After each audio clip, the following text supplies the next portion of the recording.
નમસ્કાર, સમાચાર સાથે હું હિના। બુલેટિનની શરૂઆત કરી અમદાવાદથી મળેલા સમાચારથી કે જ્યાં આપદાઓમાં રાહત માટે સાબરમતી નહેર પર કવાયત હાથ ધરાઈ છે।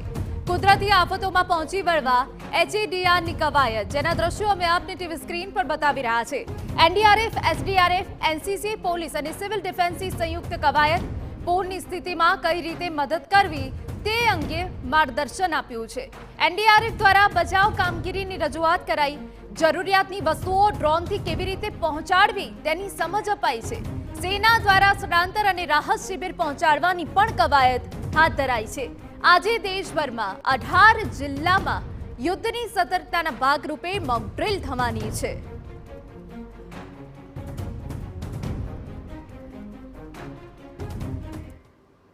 તો સાબરમતી નહેર પર આ કવાયત ચાલી રહી છે, જેના સીધા દ્રશ્યો અમે આપને બતાવીશું। અમારા સંવાદદાતા હરીન માત્રાવાડિયા વધુ વિગતે વાત કરવા જોડાયા છે। હરીન, સૌથી મહત્વનું કહી શકાય કે જ્યાં કુદરતી આફતોને પહોંચી વળવા માટે ટ્રેનિંગ આપવામાં આવી રહી છે, આપ કેવા દ્રશ્યો ત્યાં જોઈ રહ્યા છો? કઈ પ્રકારની ટ્રેનિંગ અપાઈ રહી છે? કેટલી ટીમ તૈનાત છે ટ્રેનિંગમાં?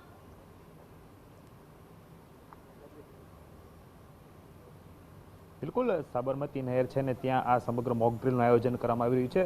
હું મારી પાછળના દ્રશ્યો છે આપને બતાવવા માંગીશ કે જે રીતે અલગ અલગ એજન્સીઓ છે તેનું સંયુક્ત જે મોક ડ્રિલ છે તે અહીં ચાલી રહી છે। ખાસ કરીને NDRF હોય, SDRF હોય, સેના આપણી હોય કે જે કુદરતી આફતો આવતી હોય છે તેને કઈ રીતે પહોંચી વળવું, મુશ્કેલીના સમયમાં એક બીજી એજન્સી છે કઈ રીતે કામ કરતી હોય છે, લોકોને જલ્દી અને સરળતાથી મુશ્કેલીમાંથી કઈ રીતે નિવારી શકાય ને તેમાં સૌથી વધુ પૂરની પરિસ્થિતિ છે તો કે અલગ અલગ વિસ્તારોમાં જ્યારે વધુ વરસાદ પડતો હોય છે ત્યારે પૂરની પરિસ્થિતિ સર્જાતી હોય છે, ત્યારે લોકોનું રેસ્ક્યુ કઈ રીતે કરવું, સ્થળાંતર કઈ રીતે કરવું, પૂરની પરિસ્થિતિમાંથી લોકોને પાણીમાંથી બહાર કઈ રીતે કાઢવા, તમામ જે વસ્તુઓ છે તેની મોક ડ્રિલ છે યોજાય છે। એક બીજી એજન્સીઓ પાસે જે ઇક્વિપમેન્ટ છે, સાધન સામગ્રીઓ છે તે કઈ પ્રકારના છે, કઈ રીતે ક્યારે ઉપયોગીમાં લઈ શકાય તેને લઈ અને માહિતી છે તે આપવામાં આવી છે। અને ખાસ કરી અને આ મોક ડ્રિલ છે તેની શરૂઆત થઈ ચૂકી છે। આપ દ્રશ્યો જોઈ શકો છો, તેમાં NDRF, SDRF, સ્થાનિક પોલીસ, NCCના જવાનો અને સિવિલ ડિફેન્સ છે, આ તમામની સંયુક્ત રીતની જે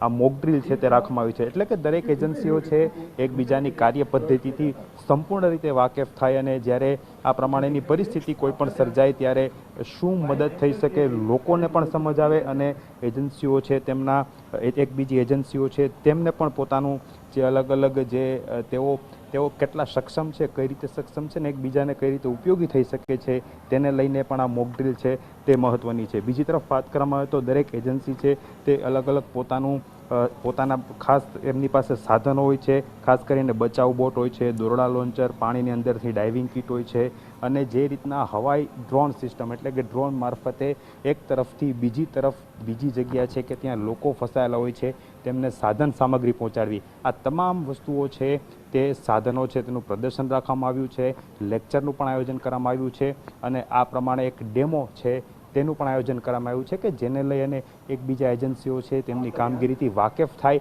અને મુશ્કેલીના સમયમાં લોકોને વધુમાં વધુ વહેલી તકે સરળતાથી કોઈ પણ મુશ્કેલી ન સર્જાય અને કઈ રીતે આ આપત્તિને પહોંચી વળાય તેને લઈ અને આ ખાસ આયોજન કરવામાં આવ્યું છે। મહત્વનું છે કે જે રીતે ગુજરાતમાં છેલ્લા 4 થી 5 વર્ષોમાં અલગ અલગ જગ્યાઓ પર વધુ વરસાદ પડતો હોય છે, ઘણી વખત પૂરની પરિસ્થિતિ સર્જાતી હોય છે, અમુક એરિયા છે તેમાં લોકો મુશ્કેલીમાં પણ મુકાતા હોય છે, ત્યારે લોકોને આ મુશ્કેલીમાંથી જલ્દીમાં જલ્દી કઈ રીતે બચાવી શકાય તેને લઈને આ મોક ડ્રિલ છે તે યોજાય છે। જી બિલકુલ, આભાર હરીન। તો જે રીતે NDRF, SDRF, NCC, પોલીસ અને સિવિલ ડિફેન્સની સંયુક્ત કવાયત છે કે પૂરની સ્થિતિમાં કઈ રીતે મદદ કરવી તે અંગે માર્ગદર્શન અપાયું છે।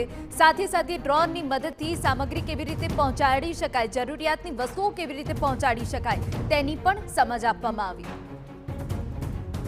તો પૂરની સ્થિતિમાં મદદ માટે માર્ગદર્શન અપાયું છે। આ સીધા દ્રશ્યો અમે આપને બતાવી રહ્યા છીએ। સાબરમતી નહેર પર આ કવાયત ચાલી રહી છે, વિવિધ ટીમો જોડાઈ છે, લોકોને સતર્ક કરવા માટે આ કવાયત ખાસ છે।